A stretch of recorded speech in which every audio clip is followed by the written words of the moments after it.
દરેક વસ્તુ જો યોગ્ય આયોજનથી કરીએ તો જીવન જીવવામાં સરળતા રહે અને દરેક આયોજનમાં નાણાંનું આયોજન જો યોગ્ય રીતે થાય તો લગભગ મોટાભાગની સમસ્યાનું ત્યાં જ નિવારણ આવી શકે. આજના મની મેનેજરમાં હું પીટી તલાલ આપનું સ્વાગત કરું છું અને મની મેનેજરમાં આજે આપણે વાત કરીશું યુએસમાં ડોનાલ્ડ ટ્રમ્પના વિજયથી બદલાવ શું થઈ શકે, ભારતીય બજારમાં અસર અને કેવી રીતે કરશો તમારું નાણાંનું આયોજન. ત્યારે હાલમાં જ વિશ્વમાં ટોચના દેશ અમેરિકાની ચૂંટણીના પરિણામ આવ્યા. લોકોની અપેક્ષાથી અને વોટિંગ પોલની ધારણાથી તદ્દન વિરુદ્ધ ડોનાલ્ડ ટ્રમ્પને અમેરિકાએ તેમના નવા પ્રેસિડેન્ટ તરીકે પસંદ કર્યા અને આ મુદ્દાથી સમગ્ર વિશ્વમાં ખળભળાટ વ્યાપી ઉઠ્યો છે અને મોટાભાગની દેશની ઇકોનોમીને આ પરિણામથી અસર થઈ રહી છે અને થઈ શકે છે. ત્યારે ભારતના અર્થતંત્રમાં આ અસર કેવી રીતે દેખાઈ રહી છે અને તમારા નાણાંને આ મુદ્દો કેટલો અસર કરી શકે છે તે જણાવવા આપણી સાથે જોડાઈ રહ્યા છે ટ્રાન્સફર કન્સલ્ટન્સીના ડિરેક્ટર કાર્તિક ઝવેરી. કાર્તિકભાઈ, તમારું સ્વાગત છે આજના શોમાં. અને જેમ ડોનાલ્ડ ટ્રમ્પને આપણે એવું નહોતું ધાર્યું કે ડોનાલ્ડ ટ્રમ્પ બની જશે યુએસના પ્રેસિડેન્ટ અને અત્યારે હવે એ ઇલેક્ટેડ પ્રેસિડેન્ટ છે, તો હવે શું ઇમ્પેક્ટ પડી શકે છે એમની પ્રેસિડેન્ટ થવાથી ઇકોનોમી પર? કેટલી બધી વાર લાઈફમાં એવું હોય છે કે જે ધાર્યું હોય છે થતું નથી ને જે થાય છે ઓબ્વિયસલી કોઈ ધારેલું નથી હોતું. પણ આમ જોવા જાવ તો મારા મતે ડોનાલ્ડ ટ્રમ્પનું આવવું અને એમાં આપણે બહુ બધો ફરક પડશે નહીં પડે એ એક તો આપણા બિઝનેસ ઉપર ડિપેન્ડ કરે છે, આપણા કામકાજ ઉપર ડિપેન્ડ કરે છે અને સૌથી ઇમ્પોર્ટન્ટલી આપણા દેશનો જે પોલિટિકલ રિલેશન છે એની પર ફરક પડતો હોય છે. પણ આમાં આપણી લાઈફમાં એટલો બધો ફરક પડશે કે આપણી જિંદગીમાં ઘણો બધો બદલાવ આવી જશે એવું મને નથી લાગતું. કારણ કે નોર્મલી શું થતું હોય છે કે ઘણી બધી વાર ઘણા બધા એનાલિસિસ થતા હોય છે અને એનાલિસિસની કારણથી મોટી મોટી વાતો થતી હોય છે અને એ મોટી વાતોમાં પછી એનું ઇન્ટરપ્રિટેશન થઈ જતું હોય છે અને એ ઇન્ટરપ્રિટેશન જે લોકો કરે છે અને જે લોકો જે રીતે સમજે છે પછી એ લોકો એની પર થોડા ઘણા ડિસિઝન્સ લેતા હોય છે. દાખલા તરીકે કે આવું બધું થશે તો આપણા દેશ માટે સારું નથી ને આવું થશે તો આપણા દેશમાં નુકસાની થશે ને આવું થશે તો આ ઇન્ડસ્ટ્રીમાં બધી જેટલી કંપનીઓ છે એ લોકોને નુકસાન થશે કે આ લોકોનો ઇન્ટરેસ્ટ નહીં જળવાય અને એવી ઘણી બધી વાતો આવતી હોય છે અને એને કારણે પછી શેર બજારમાં ફેરફાર થતો હોય છે અને ઓબ્વિયસલી એના લીધે આપણા પોર્ટફોલિયોમાં ફેરફાર થતો હોય છે. ડોલરના ભાવમાં ઉપર નીચે ઉતાર ચઢાવ થતો હોય છે અને એમાં આપણે એને કારણે આપણું જે ફિક્સ ડિપોઝિટનું ઇન્વેસ્ટમેન્ટ છે એમાં ફેરફાર થવા આપણે જોવા મળે છે. પણ બેસિકલી જોવા જઈએ તો આટલું બધું જે પણ એક્ટિવિટી થશે વર્લ્ડ માર્કેટમાં એનાથી તમને આટલો બધો ફરક પડશે કે નહીં એ એકચ્યુઅલી એક બહુ મોટો ક્વેશ્ચન છે અને જેટલું થઈ રહ્યું છે એનું કદાચ 10મા ભાગનું પણ ઇમ્પેક્ટ તમારી ઉપર નહીં આવે એવું મારું માનવું છે. એટલે આગળ જતા 6-12 મહિનામાં બધું નોર્મલ થઈ જશે. અને ટ્રમ્પનો જ થોડો ઘણો ઇતિહાસ જોઈએ તો ટ્રમ્પ એક બિઝનેસમેન હતા, એમની આગળના જે એમનું કરિયર હતું એમાં. અને કોઈ પણ વ્યક્તિ આજે બિઝનેસમેન તરીકે જ્યારે પ્રેસિડેન્ટના ખુરશીમાં બેસતો હોય છે ત્યારે એના દેશની પ્રગતિનો તો ડેફિનેટલી વિચાર કરશે જ અને એમાં કદાચ કોઈક એવા નિર્ણયો થશે જે કદાચ કોઈક દેશો માટે સારા નહીં હોય અને કોઈક એવા નિર્ણય પણ હશે જે કોઈક દેશો માટે બહુ સારા હશે. એટલે નેટ આપણે અત્યારે એટલી બધી ચિંતા કરવાની જરૂરત નથી. આગળ જઈએ એની પોલિસીઓ જોઈએ શું થશે, કઈ રીતે પોલિસીઓ અમલમાં આવતી હોય છે. અને એક બહુ મોટી વસ્તુ યાદ રાખવા જેવી એ છે કે આજની તારીખમાં કોઈ પણ એક રાજ્ય કે કોઈ પણ એક દેશ પોતાની રીતે અલગ રીતે કામ નથી કરી શકતું. આખું વર્લ્ડ એકબીજાની સાથે જોડાયેલું છે. એટલે જો એક વસ્તુ કંઈક દુબઈમાં થશે તો એની અસર મલેશિયામાં પણ થશે અને જો કંઈક ઓસ્ટ્રેલિયામાં થશે તો એની અસર અમેરિકામાં થશે ને રશિયામાં કંઈ થશે તો એની અસર ઇન્ડિયામાં પણ થઈ શકે છે અને બધે જ થાય છે. એ આપણે આટલા વર્ષોથી જોઈએ છે. એટલે એક જગ્યાથી થોડું ઘણું આ પ્લસ માઇનસ થાય તો એના કારણે બહુ ચિંતા કરવી નહીં. એ અત્યારે મારું ઇનિશિયલ રીડિંગ એવું છે. ઓકે, પણ જેમ તમે કહ્યું કે ડોનાલ્ડ ટ્રમ્પ એક બિઝનેસમેન રહ્યા છે ટિલ નાવ, એમની લાઈફ ટાઈમ 70 વર્ષના છે. હવે અચાનક પોલિટિક્સમાં આવી ગયા છે તો લોકોને ડર છે કે એમને પોલિટિકલ બેકગ્રાઉન્ડ એટલું નથી. ભલે as a businessman he is good. સાથે જ એમની પ્રી ઇલેક્શન સ્પીચમાં એમને ઇમિગ્રેશન પર ઘણો ભાર આપ્યો હતો અને એમને કહ્યું હતું કે હું ઘણા બધા વિઝા કેન્સલ કરીશ. તો એસ્પેશિયલી જે આઈટી સેક્ટર છે એને કઈ રીતે ઇફેક્ટ પડી શકે છે આ જો લોઝ એ અમલમાં મૂકે છે તો? સ્વાભાવિક વસ્તુ છે કે આજની તારીખમાં જેટલી પણ આપણી આઈટી કંપનીઝ છે જેનો બહુ મોટો જે રેવન્યુ છે, બહુ મોટું પર્સેન્ટેજ છે રેવન્યુનું એ અમેરિકાથી અને ઇન્ડિયાથી અલગ બીજા બધા અલગ અલગ દેશોમાંથી આવતો હોય છે. તો નેચરલી એ લોકોને એની ચિંતા થાય. પણ આપણે સમજવાની જરૂરત એ છે કે જ્યારે ઇમિગ્રેશનની વાત કરે છે ત્યારે એ ઇલીગલ ઇમિગ્રેશનની વાત કરે છે. હવે સ્વાભાવિક છે કે આપણા પણ દેશમાં આજે કેટલા બધા જો બહારના લોકો આવી જતા હોય છે, કે બાંગ્લાદેશથી કેટલું બધું ઇમિગ્રેશન થતું હોય છે, જે ઇલીગલ ઇમિગ્રેશન થાય છે, એ લોકો આવે અને જે ઇલીગલ ઇમિગ્રન્ટ્સ આવે એ લોકો પછી કંઈ પણ કામ કરે અને કોઈ પણ નાના પૈસા આપવાથી એ લોકો એ કામ કરવા તૈયાર હોતા હોય છે. એમાં નેચરલી કે આપણા દેશમાં ને આપણા દેશવાસીઓનો જે ઇન્ટરેસ્ટ છે એ જળવાતો નથી, કારણ કે જો એ જ કામ જે તમે આજે 100 રૂપિયામાં કરો છો એ જ કામ કોઈ આજે 70 રૂપિયામાં કે 40 રૂપિયામાં કરવા મળશે તો નેચરલી તમારી ઇકોનોમી પર પણ ફરક પડશે અને તમારા કમાણી પર પણ ફરક પડશે. તો ઇલીગલ ઇમિગ્રેશન એ ટાઈપનો પ્રોબ્લેમ છે. અને ઓબ્વિયસલી ટ્રમ્પ થોડા ભાવુક થઈને એમ કહે છે કે મારે આ બધા વિઝા બંધ કરવા છે, પણ આજે તમે વિચાર કરો કે આજે H1B વિઝા જે બહુ મોટા વિઝા છે જે આપણી બધી ઇન્ડિયન કંપનીઝને મળે છે અને ઇન્ડિયન કંપનીઝના જે એમ્પ્લોઈઝ આ H1B વિઝા ઉપર જાય છે, જો આ બધા વિઝા બંધ થઈ જશે તો ઇન્ડિયન કંપનીઝના જેટલા ક્લાયન્ટ્સ છે કે જે મોટે ભાગે અમેરિકન કંપનીઝ છે તે લોકો કામકાજ કઈ રીતે કરશે? જો એ લોકોને અંદર આવવા નહીં મળે તો એ લોકો કદાચ કોઈ બીજા દેશમાં જતા રહેશે. પછી શું બધી કંપનીઓ એ લોકોનું IT ડિપાર્ટમેન્ટ બીજા કોઈ દેશમાં શિફ્ટ કરી લેશે? દાખલા તરીકે આમ વિચાર કરો, કેનેડા છે કે સાઉથ અમેરિકા છે કે બ્રાઝિલ છે, તો શું બધી જે અમેરિકન કંપનીઝ છે એ લોકો બધું એ લોકોનું IT ડિપાર્ટમેન્ટ કોઈ બીજી જગ્યાએ શિફ્ટ કરી લેશે? તો એવું શક્ય છે? જો તમારે તમારા જોબ્સ બચાવવા હોય તો તમે સક્ષમ છો આજે કે તમારા દેશમાં આટલા બધા આઈટીના પ્રોફેશનલ્સ છે કે જે લોકોની પાસે સ્કિલ્સ પણ છે અને જે લોકો રાતોરાત રિપ્લેસ કરી શકે છે? તો આ બધા સવાલો બહુ મોટા છે અને આ સવાલોથી ડરવા કરતાં આપણે એમ વિચાર કરવું જોઈએ કે અસર પડશે, કદાચ થોડાક સમય માટે થોડું ફ્રીઝ થઈ જશે, કંપનીઝને પણ થોડી ઘણી તકલીફ થશે, પણ જેટલા લોકો ત્યાં છે રાતોરાત એ લોકોને એક જાતનો દેશ નિકાલ નથી મળવાનો અને એ લોકો ત્યાં રહેવાના છે, એ લોકોના કેટલા વર્ષોથી એ લોકો રહે છે અને એ લોકોના જે પૈસા ઇન્ડિયા આવતા રહેશે એ આવતા જ રહેશે, એટલે ઇન્ડિયાનું જે ફોરેન એક્સચેન્જ છે એ બેટર થતું રહેશે.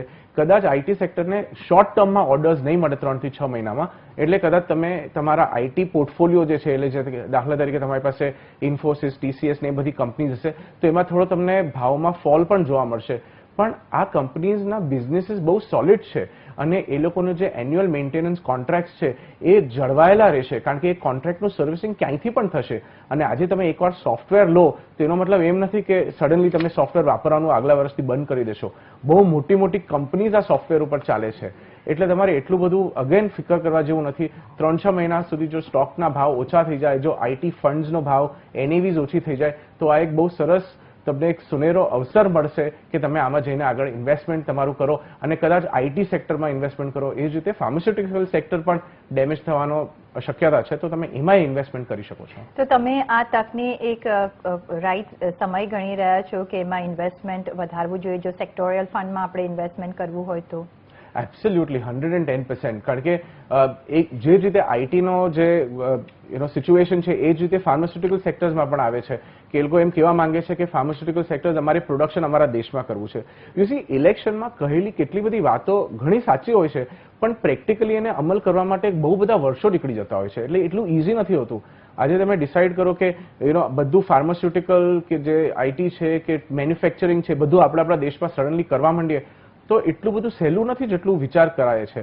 એટલે સડનલી એવું નથી થવાનું કે જેટલું આપણે લગભગ 1.5 લાખ કરોડ જેટલું આપણી ઇન્ડિયન ફાર્માસ્યુટિકલ કંપનીઝનું ત્યાં સેલ થતું હોય છે. તો હવે એ સેલ સડનલી જો ચાઇના આવવા મળશે કે ચાઇનાનું જો પ્રોડક્ટ્સ બંધ થઈ જશે તો નેચરલી એ બેનિફિટ આપણે જ મળવાનો છે કે ઇન્ડિયન કંપનીઝે મળવાનો છે જે ઓલરેડી અમેરિકામાં આટલી સ્ટ્રોંગ થઈ ગયા છે. Like I keep saying, short term માટે કદાચ આ બધા લોકોને સમજવા માટે અને પોલિસી સમજવા માટે ઘણીવાર સમય લાગી જતો હોય છે, પણ જ્યારે હોસ્પિટલ્સમાં, ફાર્માસ્યુટિકલ્સમાં, લોકોની જે દવાદારોમાં જેટલું જે ડ્રગ્સ મળતા હોય છે એ ડ્રગ્સ લેવાના બંધ કરી દેશે તો સડનલી પ્રોડક્શન કેપેસિટી નહીં આવે અને જો બીજા કોઈ રાષ્ટ્રમાંથી કે જેમ ચાઇનીઝ ટ્રેડમાંથી જો બંધ થઈ જશે તો પછી એ જ બધી વસ્તુ કદાચ ઇન્ડિયામાં આવવા મળશે ને ઇન્ડિયન ફાર્માસ્યુટિકલ કંપનીઝને કદાચ વધારે બેનિફિટ મળે, કદાચ વધારે પ્રોફિટ થાય અને વધારે ટર્નઓવર મળશે. એટલે એ પૂરી શક્યતા છે આગળના કદાચ 6-12 મહિનામાં. જી, અને બીજો જે એરિયા ઓફ કન્સર્ન છે જે કદાચ ઇન્ડિયા માટે પોઝિટિવ બી થઈ શકે, નેગેટિવ બી થઈ શકે, પણ વધારે ચાન્સીસ લાગે છે કે પોઝિટિવ જ થઈ શકે અને એ છે જે એમનું કહેવું છે કે હાયર ટેરિફ્સ મૂકશે ચાઇનીઝ ટ્રેડ પર, ચાઇનીઝ ગુડ્સ પર, જે એમને પ્રી ઇલેક્શન સ્પીચીસમાં કહ્યું છે. એની ઇફેક્ટ હવે તમે આગળ જતા શું જોઈ રહ્યા છો? એક રીતે ચાઇના ઉપર બહુ બધા ટેરિફ્સ લગાડવા કે ચાઇનાના ગુડ્સ લેવાના બંધ કરી દેવા મને નથી લાગતું કે એટલું બધું ઇઝી છે. મેં થોડા આંકડા હમણાં વાંચેલા, જે ઇન્ટરનેટમાં આંકડા મળે છે એમાં લગભગ $450 બિલિયન જેટલું ડેફિસિટ છે ચાઇના સાથે. એટલે મીન્સ જેટલું એક્સપોર્ટ કર્યું છે એના કરતાં કદાચ ઓલમોસ્ટ 4 ગણું યુએસએ ઇમ્પોર્ટ કર્યું છે. અને એક રીતે જોવા જઈએ તો ચાઇનીઝ ઇકોનોમી જ્યારે પણ વર્લ્ડમાં જરૂરત પડતી હોય છે, કે જ્યારે પણ વર્લ્ડમાં ડોલર નબળો પડતો હોય છે, ડોલર નબળો પડે એટલે એની ઇમ્પેક્ટ બધી બાજુ આવી જાય. ડોલર નબળો પડે એટલે બીજી બધી કરન્સીઝ માં ફેરફાર થઈ જાય, ઇન્ફ્લેશન વધી જાય, ને એ બધી વસ્તુઓ થાય છે અલગ અલગ દેશોમાં. એટલે એને કારણે ચાઇનીઝ લોકો શું કરતા હોય છે કે લોકો કોન્સ્ટન્ટલી એ બોન્ડ ખરીદતા હોય છે અને ડોલરને સક્ષમ અને સ્ટ્રોંગ રાખતા હોય છે. હવે સડનલી ચાઇનામાંથી જો ગુડ્સ લેવાના બંધ કરશે તો શું આ પોસિબલ છે? શું એ લોકો બધું ચાઇનીઝનું ઇમ્પોર્ટ્સ બંધ કરી દેશે? જો ઇમ્પોર્ટ બંધ કરી દેશે તો એ લોકોની જરૂરિયાતની વસ્તુ બીજે ક્યાંથી આવશે પછી એમની પાસે? અને શું આપણા ઇન્ડિયન મેન્યુફેક્ચરિંગ પાસે ઓપોર્ચ્યુનિટી છે? કદાચ છે ઓપોર્ચ્યુનિટી મોટી, પણ એની સાથે શું આપણી પાસે એટલી બધી મેન્યુફેક્ચરિંગ કેપેસિટી છે? આપણા પાસે એટલું બધું ઇન્વેસ્ટમેન્ટ ઓલરેડી રેડી છે કે તે થયેલું છે કે જે લગભગ ચાઇનાનું ટોટલ રિપ્લેસમેન્ટ માટે આપણે કરશું? કદાચ એનો 10મો ભાગ પણ આપણે આવે તો આપણા માટે એક બહુ સરસ પ્રગતિવાળું પગલું થશે. એટલે મારા ખ્યાલથી જો ટેરિફ આવશે તો not so good for China, પણ કદાચ એનો થોડોક ઓપોર્ચ્યુનિટી આપણે મળશે. પણ આપણે ટોટલી એ ઓપોર્ચ્યુનિટી લેવા માટે તૈયાર નથી અને ટોટલી ચાઇનાના ઇમ્પોર્ટ યુએસએમાં બંધ થઈ જાય એવી પણ શક્યતા બહુ ઓછી છે. તો ચાઇના એક મોટું એક્સપોર્ટર રહ્યું છે અને આજે કોઈ પણ વર્લ્ડના કોઈ પણ ખૂણામાં આપણે જોઈએ મેડ ઇન ચાઇના ઓલવેઝ આપણને દેખાય છે. જોકે ઇન્ડિયા પણ એમાં પ્રગતિ કરી રહ્યું છે, પણ આખું રિપ્લેસમેન્ટ થાય એવું લાગતું નથી. પણ તમને શું લાગે છે sectors like James and jewellery અને ફાર્મા સેક્ટર પર ડોનાલ્ડ ટ્રમ્પની પોલિસીનો શું અફેક્ટ થઈ શકે છે આગળ જતા? જેમ્સ એન્ડ જ્વેલરી ઇન્ડિયા કદાચ લીડિંગ એક્સપોર્ટ હાઉસ છે. યુએસએ મોટામાં મોટું માર્કેટ છે, એટલે ઓબ્વિયસલી આમાં તો કંઈ કહેવાનું કે કોઈ જાતની ટિપ્પણી કરવાની કોઈ જરૂરત જ નથી. આમાં તો કોઈ જાતનો એક પૈસાનો ફરક નહીં પડે, કારણ કે આજે ઇન્ડિયન જે ડાયમંડ પોલિશર્સ છે ને જે જેમ્સ એક્સપોર્ટર્સ છે એ લોકોનો જે વ્યવસાય છે સૌથી મોટો છે વર્લ્ડમાં, અને જેટલું ઇન્ડિયાથી એક્સપોર્ટ થશે એટલું બીજું કોઈ કન્ટ્રી એક્સપોર્ટ નહીં કરી શકે. સડનલી એ લોકોને મેક્સિકો કે સાઉથ અમેરિકામાં કે અમેરિકામાં જ એટલા બધા કંઈ ડાયમંડની ખાણો નથી મળવાની કે જેમાંથી એ લોકો ડાયમંડ્સને જેમ્સ એન્ડ જ્વેલરી એ લોકોનું કન્ઝમ્પશન માટે ઓટોમેટિકલી થઈ જશે. એટલે I don't think gems and જ્વેલરીને કોઈ પણ ફરક પડશે અમેરિકામાં. અને જો ફાર્માસ્યુટિકલ્સની વાત કરીએ તો આજની તારીખમાં ઇન્ડિયન એક્સપોર્ટ્સ યુએસએમાં લગભગ 4.5 લાખ કરોડ જેટલું છે. એટલે આ વસ્તુ કદાચ વધશે. જેમ આપણે થોડી વાર પહેલા વાત કરી કે ચાઇનાનું ફાર્માસ્યુટિકલ એક્સપોર્ટ્સ લગભગ 1.5 લાખ કરોડ જેટલું છે. તો જો એ ઓછું થઈ જાય તો એ ઓપોર્ચ્યુનિટી કદાચ ઇન્ડિયન કંપનીઝ બહુ જ આરામથી લઈ લેશે અને ઇન્ડિયન ફાર્માસ્યુટિકલ કંપનીઝને એમાંથી બેનિફિટ થશે.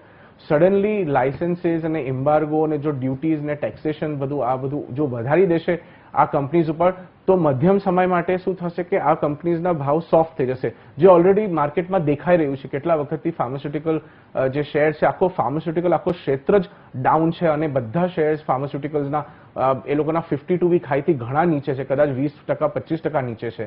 એટલે મારા ખ્યાલથી એક બહુ સરસ ઓપોર્ચ્યુનિટી છે ફાર્માસ્યુટિકલ સ્ટોક્સનું પણ બાઇંગ કરવા માટે અને આખો એક ફાર્માસ્યુટિકલનો પોર્ટફોલિયો બનાવવા માટે. કારણ કે જેવું યુએસમાં ફરી એકવાર કન્ઝમ્પશન ચાલુ થઈ જશે, અને મારા ખ્યાલથી આ કદાચ બહુ જલ્દી થઈ જશે, કારણ કે ફાર્માસ્યુટિકલ્સ એક એવું ઇન્ડસ્ટ્રી છે કે જ્યાં તમે બહુ સમય સુધી તમારા સ્ટોક્સ ન રહે, એ સ્ટોક્સ વપરાઈ જાય કે દવાઓ એક્સપાયર થવા માંડે તો તમારે નવી દવાઓની જરૂરત પડવાની જ છે. એટલે આઈ થિંક 6-12 મહિનામાં ફાર્માસ્યુટિકલ સ્ટોક્સ બહુ સરસ તમને રિટર્ન આપી શકે છે, અને સૌથી મોટું ઇમ્પોર્ટર યુએસ જ કદાચ થશે એનું. જી, અને જેવી રીતે આપણી pharma companies are doing very well અત્યારે ત્યાં, તો અને દવાઓ તો જોઈશે જ, અને એટલું ઓવરનાઇટ બીજું કોઈ એમને પ્રોવાઈડ નથી કરી શકતું. તો આઈ ઓલ્સો એગ્રી કે બહુ પ્રોબ્લેમ ન આવવો જોઈએ. પણ ફાર્મા સેક્ટરમાં જેમ પહેલા પણ કાર્તિકભાઈએ કીધું કે આ ઇન્વેસ્ટમેન્ટની સારી તક છે. જો તમારા ઇન્વેસ્ટમેન્ટ પોર્ટફોલિયોમાં તમે મ્યુચ્યુઅલ ફંડ કે તમે ડાયરેક્ટ ઇન્વેસ્ટ કરવા માંગતા હો તો આ એક સારી તક રહેલી છે. અને જેમ આપણે જોઈ રહ્યા છે કે માર્કેટ પણ સતત હમણાં પડી રહ્યું છે, તો એક સારી ઓપોર્ચ્યુનિટી બની શકતી હોય છે. પણ કાર્તિકભાઈ, એક જોવા મળ્યું છે આપણે ટ્રમ્પની કોઈ પણ સ્પીચીસ જોઈએ, મે બી ઇલેક્શન સ્પીચીસ હતી અને ઇલેક્શન્સ જીતવા હતા, પણ એમની જે એક પ્રોટેક્શન યુએસના પ્રોટેક્ટર તરીકે ઉભરીને આવ્યા છે કે હું જોબ પ્રોવાઈડ કરીશ, હું યુએસ માટે અમેરિકા માટે આમ કરીશ. એક એવી રીતે એમને એમનું પ્રોપેગેન્ડા ચલાવ્યું છે. અને એ જ્યારે પ્રોપેગેન્ડા કરતા હતા ત્યારે ઘણા બધા દેશોની અગેન્સ્ટ બોલ્યા છે કે હું ઇન્ડિયાથી વર્ક પાવર નહીં લઉં, હું ચાઇનાથી ટ્રેડ નહીં કરું. તો તમને આગળ જતા એવું લાગે છે કે થોડી ઇનસિક્યોરિટી આવી શકે છે, થોડું આગળ જતા ઇકોનોમીને એ અફેક્ટ કરી શકે છે? 100% રાઈટ. તમે જે એક શબ્દ વાપર્યો ને, ઇનસિક્યોરિટી, એ જ વસ્તુ અત્યારે થઈ રહી છે. અને આજે કોઈ પણ વસ્તુ જ્યારે આપણે વાત કરતા હોય કે આપણે દેશમાં ઇલેક્શન લડતા હોય, દેશનો જે સૌથી મોટો નેતા છે એ દેશમાં પ્રગતિની વાત કરે, તો એઝ અ રિપબ્લિકન પાર્ટી, એ લોકોની જે રિપબ્લિકન પાર્ટી છે એ લોકોનો મુખ્ય ઉદ્દેશ્ય જ એ છે કે અમેરિકાની પ્રગતિ થાય, પણ એ અમેરિકાની પ્રગતિ અમેરિકાના પગ ઉપર ઊભા રહીને જાતે થાય, બહાર કોઈ પણ બીજા દેશના મદદ વગર થાય. એટલે એટલું બધું હવે આ સમયે થવું ઇઝ લિટલ ડિફિકલ્ટ, એવું મારું માનવું છે. યુસી આમાં કેવું છે કે એક સમયથી તમે એકવાર મેન્યુફેક્ચરિંગ કરવાનું ચાલુ કરી દો એઝ અ બિઝનેસ, પછી તમે તમારી મેન્યુફેક્ચરિંગ કેપેબિલિટી તમે આઉટસોર્સ કરી દો અને એ મેન્યુફેક્ચરિંગ તમારું હવે કોઈ બીજા મેન્યુફેક્ચરર કરે છે અને તમે કદાચ એનું માર્કેટિંગ કરો છો. એટલે એમાં શું થઈ રહ્યું છે કે તમે કોઈ બીજા લોકોને પણ વ્યવસાય આપ્યો, તમે કોઈ બીજા લોકોને એક ઓપોર્ચ્યુનિટી આપી તમારું મેન્યુફેક્ચરિંગ કરવા માટે, તમારું મેન્યુફેક્ચરિંગ રિસ્પોન્સિબિલિટી તમે કાઢી નાખી છે અને તમે કદાચ એનું માર્કેટિંગ કરો છો. એટલે તમને માર્કેટિંગમાંથી કદાચ વધારે પૈસા મળશે એઝ અ બિઝનેસ ટર્નઓવર, કારણ કે તમારું મેન્યુફેક્ચરિંગનું કોસ્ટ ઘણું બધું ઓછું થયું, કારણ કે મેન્યુફેક્ચરિંગ કોઈ બીજા દેશમાં થઈ રહ્યું છે. તો હવે એકવાર આ જો સિસ્ટમથી કામકાજ ચાલુ થઈ જાય, સડનલી આખી વસ્તુને રિવર્સ કરવું ઇઝ લિટલ ડિફિકલ્ટ. અને જે આપણે આઈટીની વાત કરતા હોઈએ છીએ, એટલે મુખ્ય રીતે આઈટી અને ફાર્માસ્યુટિકલ્સ આ એક બે સેક્ટર એવા છે કે જેમાં સૌથી વધારે કન્ફ્યુઝન અને કન્સર્ન છે યુએસ તરફથી. તો મને લાગે છે કે ઇવન આઈટી સેક્ટર આપણે એટલા બધા સ્ટ્રોંગ છે પૂરા વર્લ્ડમાં કે આપણું આઈટી સ્ટ્રેન્થ જે છે કે જે ઇન્ડિયન સ્કિલ લેબરર્સ છે, કે લેબરર્સ તો ના કહેવાય, પ્રોફેશનલ્સ કહેવાય, જે ઇન્ડિયન પ્રોફેશનલ્સ છે આઈટી સેક્ટરના, એ લોકોની ટક્કરના લોકો બહુ ડિફિકલ્ટ છે કે તમને આટલી બધી માત્રામાં મળે અને તમે સડનલી તમારો આખું બિઝનેસ ડાયનેમિક્સ ચેન્જ કરી નાખો, આખી ઇન્ડસ્ટ્રીમાં ફેરફાર કરી નાખો. એટલે એ જ વસ્તુ છે કે ઇલેક્શનમાં બોલવું 100% કરેક્ટ વસ્તુ છે અને થશે ત્યાં સુધી એ પ્રોટેક્શન કરશે. એટલે બહારના લોકોનું ઇમિગ્રેશન બંધ થઈ જશે. કદાચ કેટલી બધી એવી વસ્તુઓ આપણે જોવા મળશે કે જેનાથી અમેરિકાનું પોતાનું બેનિફિટ થાય અને અમેરિકા ફાઇનાન્શિયલી પોતે સ્ટ્રોંગ થાય. પણ એના માટે એનો મતલબ એમ નથી કે બાકી બધા બિઝનેસીસ ને બાકી બધા દેશો સાથે સંપર્ક તૂટી જશે કે ઇવન ઓછો થઈ જશે. જી જી જી અને આ ચર્ચાને આપણે આગળ વધારીશું અને જોઈશું કે આપણા ઇન્વેસ્ટમેન્ટમાં આપણે કઈ રીતે ચેન્જીસ કરી શકીએ છીએ આ વર્લ્ડ ઇકોનોમી અને વર્લ્ડ પોલિટિકલ સિનારીઓમાં ચેન્જ થતા. પણ અત્યારે મની મેનેજરમાં થઈ રહ્યો છે એક સમય વિરામનો. વધારે ચર્ચા કરીએ વિરામ બાદ.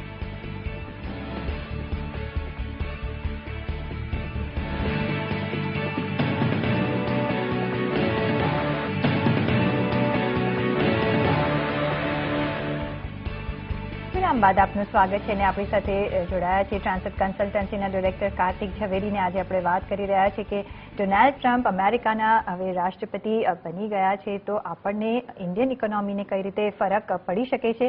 તો બ્રેક પર જતા પહેલા આપણે કાર્તિકભાઈ વાત કરી કે ફાર્મા સેક્ટરને કઈ રીતે ઇફેક્ટ કરશે ને એનાથી જ જોડાતો એક સવાલ મારા ધ્યાનમાં આવી રહ્યો છે કે જે ઓબામા કેર પોલિસી કે જે સિસ્ટમ ત્યાં છે, ઓબામા કેર પર એમણે કહ્યું હતું પ્રી ઇલેક્શન સ્પીચમાં કે હું આખી ઓબામા કેર સ્ક્રેપ કરી નાખીશ, પણ પ્રેસિડેન્ટ બન્યા પછી થોડા ઇઝ આઉટ થતા જણાયા છે અને એમને કહ્યું છે કે એ પોલિસી ચાલુ રહેશે. તમે આને કઈ રીતે જુઓ છો કે આગળ જતા ફાર્મા સેક્ટર પર કઈ રીતે આની આગળ અસર પડી શકે છે? Okay Preeti, so Obama care basically means affordable health care, એટલે મીન્સ સસ્તા ભાવનું તમને સ્વાસ્થ્ય યોજના એક ટાઈપની. તો હવે જો સસ્તા ભાવની સ્વાસ્થ્ય યોજના લાગુ કરવી હોય તો નેચરલી સૌથી ઇમ્પોર્ટન્ટ વસ્તુ છે કે ત્યારે તમને જે ડ્રગ્સ અને જે મેડિસિન્સના જે રેટ છે એ બહુ ઓછા હોવા જોઈએ. અને ઓબ્વિયસલી એ યુએસમાં મેન્યુફેક્ચર થશે તો એના રેટ ઘણા વધારે હશે, કારણ કે યુએસમાં એક બેસિક સ્ટેન્ડર્ડ છે કે આનાથી તમે લોઅર રેટ ઉપર કોઈને સેલરી નથી આપી શકતા. એટલે ઓબ્વિયસલી તમારું જે કોસ્ટ ઓફ મેન્યુફેક્ચરિંગ છે એ ઘણું વધી જાય છે. એટલે જ આપણી ઇન્ડિયન ફાર્માસ્યુટિકલ્સ ત્યાં જીતી જાય છે, કારણ કે એ લોકોનું કોસ્ટ ઓફ મેન્યુફેક્ચરિંગ એટલું બધું સસ્તું છે અને જો એ લોકો ડોલરમાં પણ વેચતા હોય છે તો પણ એ લોકો ઘણો બધો નફો કમાતા હોય છે. એટલે એને કારણે શું થાય છે કે આ ઓબામા કેરની જે સ્કીમ આવેલી એ સ્કીમને કારણે ફાર્માસ્યુટિકલ સેક્ટરને ઘણો બધો બેનિફિટ મળતો હતો, કારણ કે કેટલી બધી ફાર્માસ્યુટિકલ કંપનીઝની દવાઓ ખરીદવામાં આવતી હતી અને આપણું એક્સપોર્ટ્સ એને કારણે વધતું હતું. તો જો ઓબામા કેર બંધ થઈ જાય કે જો કોઈ નવી સ્કીમ આવે તો નવી સ્કીમ શું આવશે એ તો એક સવાલ છે, એટલે એનું આપણે કંઈ વધારે કહી નથી શકતા. પણ જો આવી સ્કીમ બંધ થઈ જાય તો પછી જે નેશનલ જે ઇન્સ્યોરન્સ છે કે એ લોકોનું જે હેલ્થ કેર સિસ્ટમ છે, જે સોશિયલ સિક્યોરિટી સિસ્ટમ કહેવાય છે, એનું કોસ્ટ કેટલો બધો વધી જશે. અને એનો કોસ્ટ વધારવા માટે શું પછી ટેક્સીસ વધશે, કારણ કે એક સાઈડ ઉપર એમને ટેક્સીસ ઓછું કરવાની પણ વાત કરેલી. તો ઓબ્વિયસલી ટેક્સીસ વધારવાનો તો કોઈ સવાલ જ નથી, કારણ કે એમના પોતાના એજન્ડામાં ટેક્સીસ ઓછું કરવાની વાત કરેલી. સોશિયલ સિક્યોરિટી કાઢી લે તો પણ ન ચાલે, એટલે સોશિયલ સિક્યોરિટી રાખવું જ પડશે. અને આ એક માસ ઓરિએન્ટેડ સ્કીમ છે, એટલે બધા પબ્લિક એટ લાર્જ માટેની સ્કીમ છે. તો આ સ્કીમ આવી બંધ કરવી ઇઝ ડિફિકલ્ટ. આ હું થોડી વખત પહેલા કહેતો હતો કે ઇલેક્શનમાં જે કીધેલી વસ્તુ છે અને એનું પ્રેક્ટિકલ એપ્લિકેશન ઘણીવાર બહુ ડિફિકલ્ટ થઈ જાય છે કે ઘણા બધા વર્ષો નીકળી જાય છે. જો ઓબામા કેર કેન્સલ કરવું હોય તો એમના પાસે મોટી એવી વ્યવસ્થિત સ્કીમ હોવી જોઈએ જેનાથી એ રિપ્લેસમેન્ટ કરી શકે. પણ જ્યાં સુધી ઓબામા કેર ચાલતી રહેશે ત્યાં સુધી નેચરલી ઇન્ડિયન ફાર્માસ્યુટિકલ કંપનીઝની એટલું જ એક્સપોર્ટ થતું રહેશે અને કદાચ વધતું જ રહેશે. જી, એટલે એમને એક જો સ્કીમ બંધ કરે છે તો બેલેન્સિંગ બી કરવું પડશે અને નવું રિપ્લેસમેન્ટ કઈ રીતે કરે છે એ પણ જોવું પડશે ને એ ઓવરનાઇટ તો નથી થતું. પણ સાથે તમે એમ પણ કહ્યું કે એમણે કોર્પોરેટ ટેક્સમાં જો ટ્રમ્પ અગર ઘટાડો કરે છે જે એમને પ્રોમિસ કર્યું છે એમના મેનિફેસ્ટોમાં અને પ્રી ઇલેક્શન સ્પીચીસમાં, તો ઇન્ડિયન કંપનીઝને કઈ રીતે ફાયદો થતો જણાઈ રહ્યો છે? એકચ્યુઅલી અહીંયા ફાયદો ઓછો ને નુકસાન વધારે દેખાઈ રહ્યું છે એક રીતે. કારણ કે આમાં શું થાય છે, ઇનિશિયલી આપણે લાગે છે કે યુએસએમાં ઘણો બધો ફાયદો થઈ જશે અને એને કારણે કદાચ બીજા લોકોને પણ ફાયદો થશે. પણ હજી આ છે ને એટલું બધું ટ્રિકી વસ્તુ છે કે આનું એકદમ કન્ક્લુઝન કરવું થોડું ડિફિકલ્ટ છે. દાખલા તરીકે યુએસમાં એમ કહેવામાં આવે છે ડોનાલ્ડ ટ્રમ્પના હિસાબે કે 35% જે કોર્પોરેટ ટેક્સ છે એને ઘટાડીને 15% કરી નાખશે. તો નેચરલી યુએસએની બધી કંપનીઝ માટે તો ધીસ ઇઝ ફેન્ટાસ્ટિક ન્યૂઝ. એટલે આમાં એક રીતે શું છે કે આઈડિયા કદાચ એવો હશે કે તમે બધા લોકો જેટલી પણ અમેરિકન કંપનીઝ છે, જેટલી અમેરિકન કંપનીઝ મેન્યુફેક્ચરિંગ આફ્રિકામાં કરે છે, ઇન્ડિયામાં કરે છે, સાઉથ અમેરિકામાં કરે છે, મેક્સિકોમાં કરે છે, આટલું બધું તે બધું પાછું અમેરિકામાં લઈ આવો અને અમેરિકામાં મેક ઇન અમેરિકા ચાલુ કરી દો. જે રીતે આપણા પ્રાઇમ મિનિસ્ટર નરેન્દ્ર મોદીએ કીધેલું કે મેક ઇન ઇન્ડિયા કરો, કે ઇન્ડિયામાં મેન્યુફેક્ચરિંગ થાય તો બહારના દેશોનું ઇન્વેસ્ટમેન્ટ ઇન્ડિયામાં થાય ને ઇન્ડિયાનો ગ્રોથ થાય. એટલે એ જ રીતે અમેરિકાનો ગ્રોથ કરવા માટે કદાચ એ ટેક્સ ઇન્સેન્ટિવ આપી રહ્યા છે જેને કારણે બધી કંપનીઝ પાછી આવી જશે. દાખલા તરીકે ફોર્ડ મોટર કંપની જે ચેન્નાઈમાં એ લોકોનો પ્લાન્ટ છે, જો એ લોકો પ્લાન્ટ બંધ કરી દે ને પાછું બધું મેન્યુફેક્ચરિંગ અમેરિકામાં લઈ જાય તો ટેક્સના હિસાબે તો ઘણું બધું સેવિંગ થઈ જશે. એની સામે નેચરલી ઇન્ડિયામાં કેટલા બધા લોકો જોબલેસ થઈ જશે અને ઇન્ડિયામાં જેટલું પ્રગતિ થવાની હતી ફોર્ડને કારણે કદાચ એ નહીં થાય. પણ એની સામે હું તમને પૂછવા માંગુ સાથે સાથે એટલું અમેરિકામાં નો હાઉ બી જરૂરી છે કે એટલું તમે સક્ષમ છે કે કરવામાં, જેવી રીતે ચાઇનાની તમે ઇન્ડિયાનો દાખલો લીધો એવી રીતે ઇન્ડિયાને આપણે યુએસનો કે કોઈ બી કન્ટ્રી સાથે યુએસનો દાખલો લઈએ તો એ સક્ષમ છે કે નહીં એ પણ એમને જોવું પડે. અને એની સામે એક બીજી ઇન્ટરેસ્ટિંગ વસ્તુ એ છે કે સડનલી જો અમેરિકામાં આટલા બધા લોકો હશે પણ તો પણ એ લોકોનો કોસ્ટ ઓફ મેન્યુફેક્ચરિંગ કેટલું વધી જશે. કારણ કે એક રીતે મિનિમમ વેજનો જે એ લોકોનો સ્ટેન્ડર્ડ છે કે જે સ્ટેન્ડર્ડને વધારવા માંગે છે, જે વધારે એ લોકોએ સેલેરીઝ બિલ એ લોકોનું વધી જશે તો સેલેરી બિલ વધતા પછી એ લોકોનો પ્રોફિટેબિલિટી ક્યાં જશે? એટલે શું આવી રીતે રિયલી થઈ શકે છે કે નહીં એ થોડું કદાચ 6-12 મહિનામાં કે કદાચ 2 વર્ષમાં જોવા મળશે કે રિયલી શું બધી કંપની શિફ્ટ કરે છે. કારણ કે અહીંયા ભલે ઇન્ડિયામાં 30% ટેક્સ આવે પણ ઇન્ડિયામાં 30% ટેક્સ હોવા છતાં કોસ્ટ ઓફ મેન્યુફેક્ચરિંગ કેટલું ઓછું છે. એટલે ટોટલી જે તમારો ગાડીઓનો ભાવ છે એ ગાડીઓનો ભાવ ઓછો છે. જો પાછું મેન્યુફેક્ચરિંગ અમેરિકામાં થઈ જાય તો કદાચ ગાડીઓનો ભાવ દોઢા થઈ જાય. એટલે ખાલી ટેક્સ ઓછા કરવાથી શું બિઝનેસ બધો અમેરિકામાં પાછો ફરી જશે? એક બહુ મોટો પ્રશ્નચિહ્ન છે. જી, અને જસ્ટ ટુ સમરાઇઝ, કારણ કે ઘણા બધા પ્રોઝ એન્ડ કોન્સ છે, તો હવે ઇન્ડિયન ઇકોનોમીને કઈ રીતે ફાયદો થશે અને કઈ રીતે સફર કરવું પડશે? જો આપણે આનું એક રિકેપ કરવું હોય તો ઇન્ડિયામાં અત્યારે થોડું ઘણું આ કન્ફ્યુઝન છે. કન્ફ્યુઝનને કારણે થોડા જે બધા ન્યૂઝ આવે છે ન્યૂઝની ઉપર રિએક્શન થાય છે અને ઘણીવાર ન્યૂઝની રિએક્શન ઉપર ઓવર રિએક્શન થાય છે. એટલે કદાચ આપણે આ ફોલ જોઈએ છે.